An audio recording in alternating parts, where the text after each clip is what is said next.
Hey everybody, welcome back to Video Esoteric, and I got a fun and exciting episode for you guys on Steam Deck Saturdays, and that is because Emudeck has been updated to Emudeck 2.1, and it comes with some amazing new emulators, and more importantly, some amazing new features that I think are going to be great quality of life improvements for the overall Emudeck experience.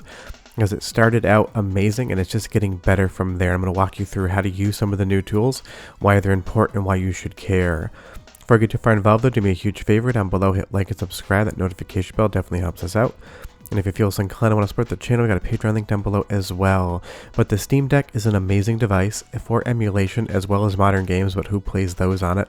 All jokes aside, I love it for emulation, and Emudeck is probably the best way to get everything working all at once. When you go back into Emudeck, it's automatically going to update itself to 2.1, and you're going to see that the home screen looks entirely different. There is a little bit more scrolling going on, but I think it is much worth it for all the new features. Right at the top, we're going to have a USB transfer wizard, quick settings, manage emulators in the Emudeck store. My favorite new feature is managing emulators one by one, because I've gotten a lot of comments where people ask how to rebind the controls for an individual emulator on Emudeck and Steam Deck. Apparently some people are having configuration issues, and the solution always seemed to be just to reinstall Emudeck. It didn't take much time. Now you'll see here there's an update configuration button, and that's going to solve a lot of it. But you also get a menu of all the BIOSes as well as all of the hotkeys per emulator, so now you don't have to go looking around and finding out what they are. But once you click that update configuration button, everything will be updated configuration wise, and all of those key bindings will go back to normal if you have any issues. There's also a special menu to update your emulators and tools, and these are going to come in two flavors, flat packs and app images and binaries. Make sure you keep both updated. It will tell you when there is an update due. Just click it and it'll take care of everything in the background. And the best part about this new menu system to me is that it gives you that BIOS needed, green or red if you have it, but that reset configuration button and the hotkey binding window are so important, because a lot of people have said they've had issues with those keybinds, and hitting update configuration or reset configuration fixes everything. I unbound my keys and tested this in the background, and it worked perfectly, and it's going to be a huge thing for people. I also like that if you don't need a BIOS, it's going to indicate that as well. It just gives you so much more information. Like here on the Xbox emulator, it's going to show you what is needed, and sometimes there's not going to be a checker. I do hope that they incorporate that in there soon for certain platforms. But once you've taken care of something, the exclamation part goes away and you know that everything is ready to go and you can play your games from your library. And we'll get into the new Steam Rom Manager in a little bit. But this is just such a great new menu, and we get new emulators like Melon DS, MGBA Standalone, Yuzu, Cemu. It's just adding more stuff to your Steam Deck to play more retro games and some modern emulation as well. And it's just giving you everything you need, because having a standalone MGBA is a fun thing to have compared to just having to go through RetroArch, because sometimes these standalone emulators do have some benefits compared to the RetroArch core options. So getting all of those new options in here is great. The more emulators, the better, the happier we all are, and the more games that we get to play. But I'm curious what emulator you've been playing the most on your Steam Deck. Leave me a comment down below, because I want to know what you're really into. And you'll see here we also have a new configuration menu for quick options for those configurations. Things like what aspect ratio you want to play the core in, whether or not you want bezels on or off, what aspect ratio you want certain consoles to appear in. You can go from 4:3 to 16:9 and back again. I love that each one comes with a photograph, and you now have a quick menu option to toggle these on or off.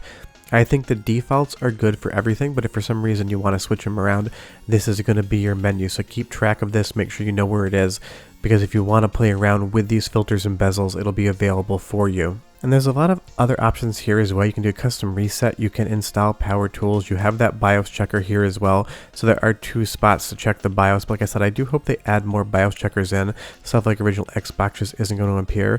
And you can configure the gyroscope of your Steam Deck to work on emulators as well. Just be aware you do need a sudo password, and write it down if you set one. The only way to get past it if you forget is to basically reinstall the operating system on your Steam Deck, and that's going to lose you basically everything. I love the new migrate your installation option as well. I have a 512 gigabyte card in my Steam Deck, but if you wanted to switch to a 1 terabyte, this is just going to move your entire Emudeck installation, all your save files, everything over to a new card. But the USB transfer wizard is going to be one of people's favorite new features, even though for me, it's kind of like one of those things I'm not probably going to use it. And this involves using a USB stick, drive, whatever you want to use, hard drive. So be aware that this feature is going to require some sort of ability to get a USB drive into your Steam Deck. I'll leave a link to this doc below. I do not make any money off affiliate links on Amazon. It's just so I can help you get to what I use and I know tests well. But once you have something like a dock, you can just plug that USB removable media in here, go ahead and click that there and navigate over to whatever external storage you now want to use. Hit OK and you're going to see there's a button that says Create Emudeck Folders on USB Drive.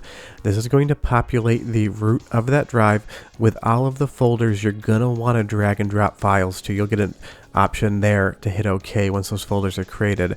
And even though I have used this before, you're now going to see a folder for ROMs and a folder for BIOS. This is going to be every single folder for every single emulator available on Emudeck, and the BIOS folder is just where you drag all your BIOS files over to.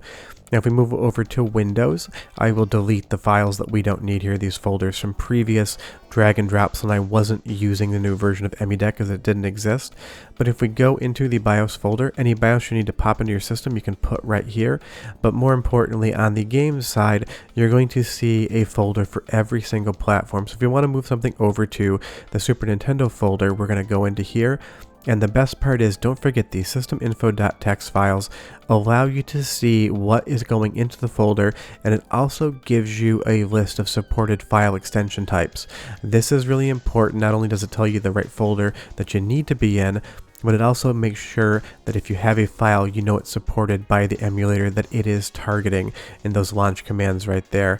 But just drag and drop whatever games you want, don't forget you need to own them, into those folders and you're good to go. And we'll pop one over in the PlayStation folder as well, just to show you that that list of those file extensions is in there as well. Every single folder has them and they are quite useful for your information. But now that we have the files that we want to transfer over to our Steam Deck, we can just eject the removable USB device. And if we take a look at it on Steam and we scroll down to different folders, we're going to find all of the files that we're going to put onto our Steam Deck now for emulation. Now I will say that I've noticed, depending on what type of media you use, sometimes Emudeck 2.1 sees it and ingests it, and sometimes it does not. But you're going to basically transfer your games here, just make sure everything is mounted. Now I still prefer the old school copy and paste method. Do not ask me why, but it's still what I recommend to you, because you want to make sure all the files are going to where you would like them to. For something like PlayStation, it's just going to be one folder, but for other systems there might be more than one folder. For PC Engine or PC Engine CD, you can 100% use the new USB population method, or you can still go with drag and drop, and I think I'll still probably teach drag and drop for tutorials moving forward. I just know it 100% works. Not that there's anything wrong with the other method, it's just a personal thing. Now on the upside of major improvements, Steam Rom Manager has a completely new version. It is so much better to look at, it's so much easier to use than the last version. Nothing wrong with the last version, this is just a very streamlined update to it. You're going to get a list of all the parsers that are available. Most of them they're going to be on. If you want to toggle anything on or off, that is up to your option as to what you want to parse in. And once you have everything set, you're going to go down and hit the preview button, and that's going to bring up everything that it's going to put into your Steam library on that handheld OS mode. Just hit parse. Depending on how much you have going in and your internet connection speed, it might take a couple seconds, it might take a minute. It's going to be dependent upon you. But if we go down to this drop down menu in Steam category and we go over to something like Super Nintendo, we're going to see Super Bomberman 5 that we just added to the system. And you can change the art as well. And I will say that the art scraping seems to be better than the previous version of Emudeck. A lot of times I would hit the arrow to see the next image and nothing would come up for minutes or at all. Now it seems to be much faster, so you can not only curate the games in your library, you can curate the art for them as well. And you'll see Castlevania Chronicles there. When you're happy with everything, just hit save to Steam and you can close directly out of the ROM Manager. And trust me, this update to Steam ROM Manager is so incredibly good. And if we go over to our Steam Deck and we look into those collections, we're going to find all of the games that we have added. All of the artwork looks incredible. It's such a nice presentation quality. I love it. Now, one asterisk, and I don't know why it's doing this, but it seems like it has set video filters to default is on, at least for a few systems that I saw. So if you come into shaders and turn them off, you're going to see those artificial scan lines disappear in the background. I'll turn it on one more time so you can see. I think these should default to off and people should choose to turn them on. So if you notice that your Steam Deck has new video filters under RetroArch, just go into that menu and turn them off. But Super Bomberman 5, incredible game, working great here. And with all of the emulator configurations, if you go into controller settings, you can see everything how it's bound. And the great part about the Steam Deck is the versatility to rebind anything you want in a quick menu. I absolutely love that. Something like Castlevania Chronicles here, if we go into the controller settings, you're going to see that there is a touch menu listed here of all the different keys you can use. And by default, quick menu is the escape key. So I prefer to go into, at least for Duckstation, and bind the escape key to L5. It's not a key that I'm going to use much whatsoever in gameplay, but it's right behind my left hand, so that's going to give me quick access to the Duckstation menu whenever I want it. That way you can go in and change whatever settings you want.